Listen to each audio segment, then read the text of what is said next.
네, 지난 시간까지 우리는 이제 물권법까지 공부를 했습니다. 이제 오늘부터 계약법 들어가게 되겠고요. 그다음에 57강 먼저 계약의 종료와 성립 보도록 하겠습니다. 그러면 지금 여기에서는 쌍무계약, 유상계약, 그다음에 쌍무계약에 대비되는 개념 편무계약, 그다음에 유상계약에 대비되는 개념 무상계약 이러한 부분들이 나와 있는데 그보다 먼저 지금 확인을 할 게 저희 시험 범위가 그 계약법 전체가 아니라 매매 계약법 총론과 강론에서 매매, 교환, 임대차 이렇게 세 부분이 저희 시험 범위죠. 그랬을 때 이 계약들은 모두 다 불효식 계약이고 낙성 계약이고 다음 쌍무 계약이고 유상 계약이 된다는 겁니다. 불효식 계약이라는 것은 여기 특별히 계약서 같은 것을 작성하지 않아도 계약은 성립한다라는 거고요. 그 다음에 낙성 계약은 의사의 합치만으로 성립한다. 이제 이러한 부분들이 낙성 계약이라는 겁니다. 그러면 반대말은 뭐가 되겠습니까? 일정한 방식이 필요하다.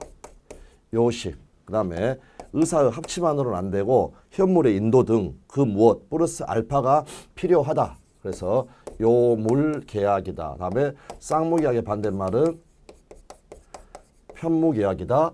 유상계약의 반대말은 무상계약이다. 그래서 지금 이 부분들은 그냥 기본 개념 정도만 알아두시고 시험에 나오게 됐을 때는 서비스 문제가 되는 그러한 부분이기 때문에 그래서 이제 시험에서 자주 나왔던 부분은 교환계약은 낙성계약일까 요물계약일까. 그런데 방금 말씀드렸던 것처럼 매매교환, 임대차 이 모두는 어떻습니까? 불효식 낙성, 쌍무, 유상 계약이다.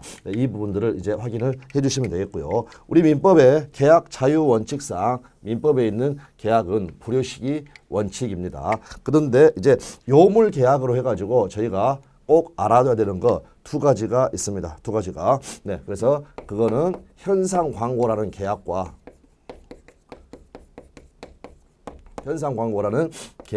그다음에 계약금 계약. 그랬을 때 계약금 계약은 매매에서 공부를 하고 매년 시험에 나오는 아주 중요한 부분인데 현상 광고는 그냥 어쩌다 저희 시험에 한번 나왔을 뿐이지 우리 시험 범위가 아닌 부분입니다. 그래서 현상 광고만 그냥 간단하게 내 강아지 찾아주시면 후사하겠습니다. 이게 바로 현상 광고입니다. 법인 잡으면 어떻습니까? 현상금 주겠다. 이게 현상 광고다. 근데 자세한 내용은 알 필요가 없고 요물스러운 현상 광고야. 돈 내고 편히 무라. 이렇게 두고요. 그렇게 해보면 이 현상 광고는 지금 여기서 요물 계약이라는 게 나오고요. 다음에 돈 내고 하니까 이 부분은 유상 계약이다. 편히 무라 하니까 그냥 편무 계약이다. 이렇게 해서 개념을 정리를 하시면 되겠습니다. 그러면 이제 시험에 나오는 부분이 또 하나 부분이 어떤 부분이냐면요. 여기서 먼저 결론부터 말씀드리면 우리 민법상 모든 쌍무 계약은 유상 계약입니다. 그러나 뒤집어서 유상 계약이 모두 다 쌍무 계약인 것은 아니다. 그건 누구 때문에 그러느냐? 이 요물스러운 현상 광고 때문에. 그래서 그림을 보시게 되면 유상 계약 속에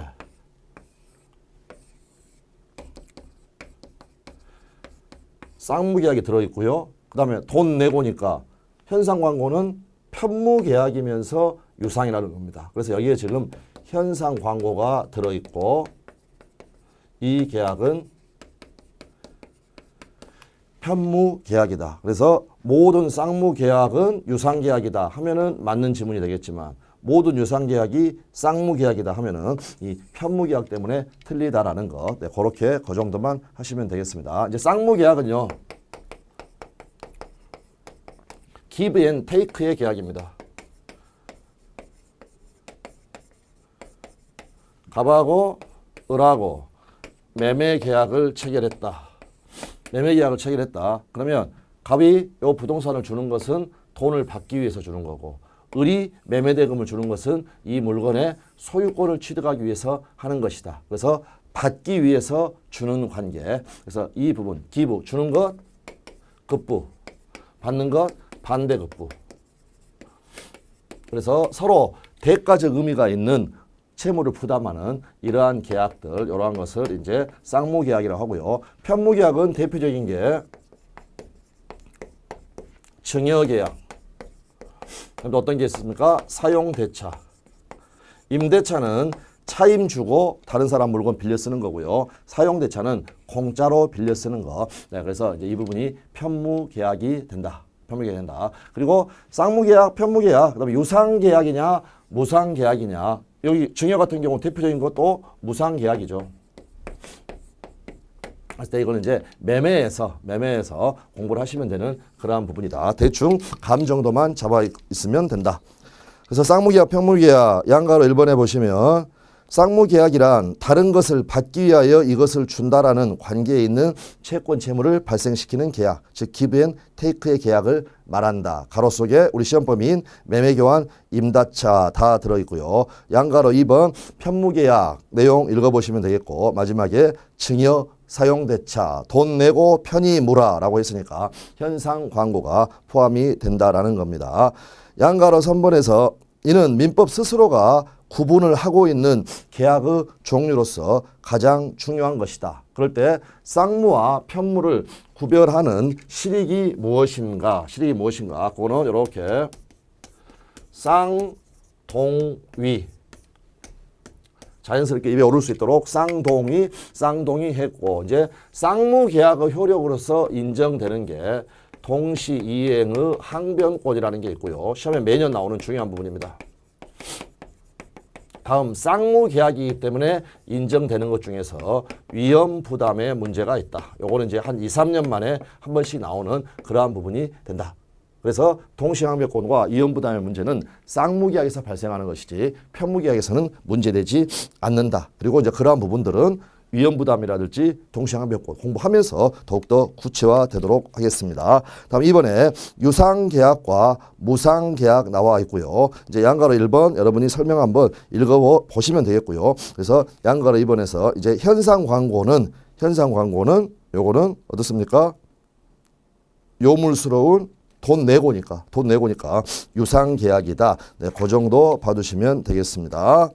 양가로 3번 보시면 유상, 무상의 구분은 쌍무, 편무계약의 구별이 존재하는 한 크게 중요치 않습니다. 시험에 나오는 거 딱 하나입니다. 우리가 매매에서 가서 보시면 민법은 매매에 관한 규정을 그 성질이 허용하는 한 567조에 의해서 유상계약에도 준용을 하고 있다. 그게 이제 시험의 포인트가 되겠습니다. 시험 포인트. 매매에 관한 규정들을 다른 유상계약에 567조에 의해서 준용이 된다. 그러면 매매에는요. 해약금이라는 제도가 있고요. 그 다음에 매도인의 담보 책임이라는 게 있다. 거기에 매매가 쭉 적어져 있는 것. 얘들은 다른 유상계약에도 100개 쓰니까 교환계약에서도 담보 책임이 인정이 된다. 임대차 계약에서도 계약금을 지급한 경우에는 해약금 해제가 된다. 이러한 것들이 이제 기출 지문이 되는 거고요. 각각 공부하면서 가면 되는 그러한 부분이 되겠습니다. 그다음에 3번 낙성, 요물계약, 요식계약 쭉 설명드렸으니까 읽어보시면 되는 그러한 간단한 부분입니다. 4번에 계속적 계약과 일시적 계약이 있습니다. 계속적 계약은 임대차 같은 거죠. 임대차 계약 존속 임대차 1년, 2년 이렇게 하는 거죠. 다음 이제 그 일회적 계약 같은 경우에는 대표적인 게 매매가 된다. 이 정도로 해서 계약의 종류는 보시면 되겠고 5번에 이제 계약의 성립이 나와 있습니다. 실질적으로 시험에 나오는 부분은 계약의 성립 부분에서 반드시 이제 한 문제가 출제가 되게 되겠습니다. 저희가 여러 번 그렸던 그림이 있었죠. 갑이 가지고 있는 X 건물, 을에게 야, 내 부동산 X 건물 1억 원에 살래 라고 했을 때 을이 오케이 내가 1억 원에 살게 라고 하면 둘 간에는 매매 계약이 체결이 됩니다. 이 과정을 조금 더 세분화해 보면은요. 갑이 을에게 먼저 했던 그 의사표시를 뭐라고 하느냐? 청약의 의사표시라고 합니다. 그리고 그 청약의 의사표시에 대응을 해가지고 을이라는 애가 승낙의 의사표시를 했고 이 두 개가 맞아 떨어지면 즉 합치가 되면 계약이 성립하게 된다. 그럴 때 이 합치는요. 객관적인 합치와 주관적인 합치가 있어야 된다. 맞아떨어지는 게 객관적인 합치라는 것은 내용이 일치한다는 겁니다. 얘가 1억 원에 살래라고 했더니 9천에 사겠다라고 해가지고는 합치가 있을 수가 없죠. 그래서 이것은 내용이 일치가 돼야 된다. 주관적 합치라는 거 갑이 을이 어떻습니까? 요 의사표시를 갑한테 해가지고 상대방이 일치해야 하는 겁니다. 그래서 이제 저희 기출문제 중에서는 갑이 을에게 매도 청약을 했는데 엉뚱한 병이라는 친구가 나와가지고요. 병이 이렇게 의사표시를 해봐야 계약은 성립하지 않는다. 이게 바로 주관적 합치라는 것이다. 그럴 때 이 청약은요. 자 보십시오 여러분. 갑이 을에게 야 나 X부동산 1억 원에 살래라고 말을 했을 때 을이 승낙해가지고 합치만 되게 되면 계약은 성립하고요. 갑은 자기가 말한 대로 그거를 이행을 해야 되는 법적 구속 의무를 부담하게 됩니다.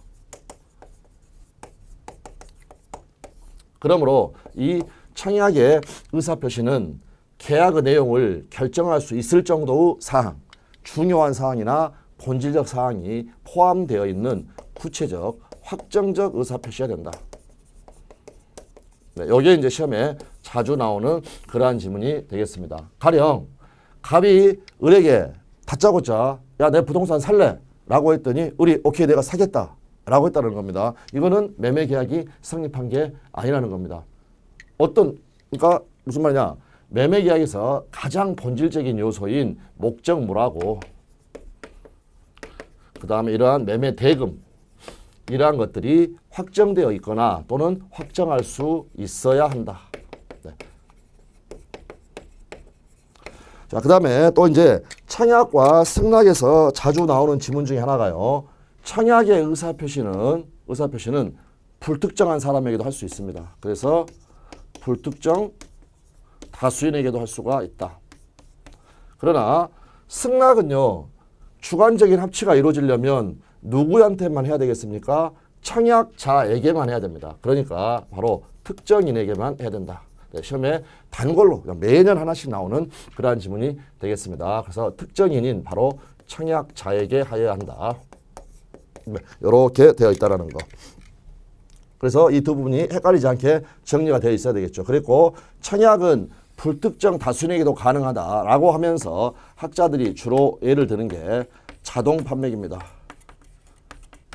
그래서 자동 판매기 안에 예를 들어서 커피가 들어있다. 그러면 그게 청약 의사표시고요. 동전을 투입했다. 그러한 것에 의해서 승낙이 돼가지고 매매계약이 체결이 되게 된다. 그러면 이 합치 또는 합의를 구성하는 것은요. 갑이 청약의 의사표시를 했던 거고요. 이게 이제 그게 아니라 청약의 유인. 청약의 유인이라는 것은 갑에 하는 의사표시는 청약이 아니라 상대방으로부터 청약을 지금 꼬시는 거죠. 그래서 청약의 유인은 이 합의를 구성하는 의사표시가 아니라는 겁니다. 그래서 양가로 1번에 청약과 청약의 유인 보시면 1번에 두 번째 줄 구체적 확정적 의사표시여야 한다. 이러한 내용들이 나와 있고요. 한 줄 더 건너뛰어서 청약에서 계약의 내용을 특정하지 않아도 되지만 이를 특정할 수 있는 사항이 포함되어야 한다. 꼭 확정되어 있지 않고 확정할 수 있는 방법과 기준이 정해져 있으면 계약은 성립한다. 그다음에 이번에 청약의 유인은 청약이 아니라는 것, 그 설명들 쭉 나와 있으니까 한번 읽어보시면 되겠습니다. 3번 청약은 계약의 내용을 결정할 수 있을 정도 사항을 포함하고 있어야 된다. 그러므로 가령 물건을 매도하려는 자가 가격을 제시하지도 않았고 또 재반 사장으로부터 가격도 알 수 없는 경우 그냥 다짜고짜 살래라고 했던 거, 이러한 것은 청약이 아니라 기껏 해봐야 청약의 유인 정도이다. 그 정도 보시면 되겠습니다. 4번 청약은 보통은 특정인에게 하겠지만 그러나 불특정 다수인을 상대로 청약을 할 수도 있다. 가령 자동 판매기의 설치는 그 안에 물건이 있는 한 청약이라고 볼 수가 있고 그러므로 동전의 투입에 의해서 바로 계약이 성립하게 된다. 청약의 구속력은 이제 우리 민법 527조에서 갑이 을한테 청약의 의사표시를 했다. 그래서 도달했으면 계약의 청약은 이를 철회하지 못한다. 이렇게 되어 있습니다.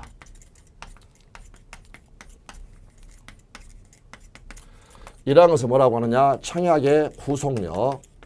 그런데 우리 민법에 이 527조 이 조문은요. 이 청약이 도달해서 효력이 발생한 것을 전제로 하고 있습니다. 그러므로 도달 전이라면 어떻습니까? 그 청약은 아직 효력도 발생하지 않았죠. 그러므로 철회할 수가 있습니다. 그리고 이 계약의 청약은 이를 철회하지 못한다라는 이 규정은 임의 규정입니다. 그러므로 가령 여러분이요 누구한테 청약을 하면서 야 내가 너한테 지금 청약을 하지 마. 나 이 청약 나중에 철회할 수도 있어 라고 유보할 수도 있다라는 겁니다. 그래서 철회할 수 있음을 유보할 수도 있으니까 유보를 했을 때에는 또 철회할 수 있다. 이 말은 청약자 자신에 의해서 이 청약의 구속력이 배제될 수도 있다라는 거. 네, 그 정도 확인하시면 되겠습니다. 그래서 의의는 읽어보시면 되겠고요. 다음에 발생 시기가 나와 있고요. 청약의 구속력이 발생하는 것은 청약이 도달한 때부터이다. 청약이 도달한 때부터. 이때 구속력이 발생하니까 도달하기 전에는 어떻습니까? 철회할 수 있다. 네, 그 부분 나와 있고 다음에 111조 제1항 그 다음에 제2항 즉 청약의 의사표시가 발생된 후에 청약자가 사망하거나 제한능력자가 되어도 의사표시 효력에 영향을 미치지 않는다. 네, 이 부분 확인하시면 되겠습니다. 다음에 존속기간 청약의 구속력은 영구적인 것이 아니며 시간적 제한이 있다. 그래서 승낙기간을 정했으면 그동안만 구속됩니다. 그동안에 승낙의 통지를 받지 못했으면 청약은 효력을 잃고요. 승낙기간을 정하지 않았을 때에는 상당한 기간 동안만 구속이 됩니다. 그래서 그 상당한 기간 동안 상대방으로부터 승낙의 통지를 받지 못하게 되면 그때는 청약은 구속력을 잃는다. 그래서 조문에는 효력을 잃는다라고 되어 있고요. 4번에 임의 규정이라는 게 나와 있습니다. 그래서 방금 말씀드렸던 것처럼 철회할 수 있음을 유보할 수 있으니까 청약의 구속력은 청약자 자신에 의하여 배제될 수 있다. 즉 527조는 임의 규정이다. 그 부분 보시면 되겠고 양가로 3번에 청약 상대방의 지휘해가지고요. 여기에 단골로 나왔던 판례가 하나가 있습니다. 그 판례의 이름은 또라이 청약자. 자, 판례 사건에서 어떻게 되냐면 얘가 일정한 기간을 정해가지고요. 그 기간 내에 얘가 딴소리 이 일을 하지 않으면 그냥 너가 승낙한 것으로 간주하겠다라고 했다라는 겁니다. 또라이죠. 네, 그래서 그러한데 전혀 구속되지도 않고 상대방은 구속되지도 않고 그 다음에 회답할 의무도 없다. 이 부분이 이제 조문 위주로 되어 있고 판례가 별로 없기 때문에 어떻게 보면 필수적인 판례라고 하겠습니다. 그래서 세 번째 줄 보시면 청약에 일정 기간 내에 회답이 없으면 계약이 체결된 것으로 간주한다라는 문헌이 있더라도 이는 상대방에게 아무런 효력이 없으며 즉 구속되지 않으며 상대방은 그에 대하여 승낙 여부를 통지할 의무도 없다.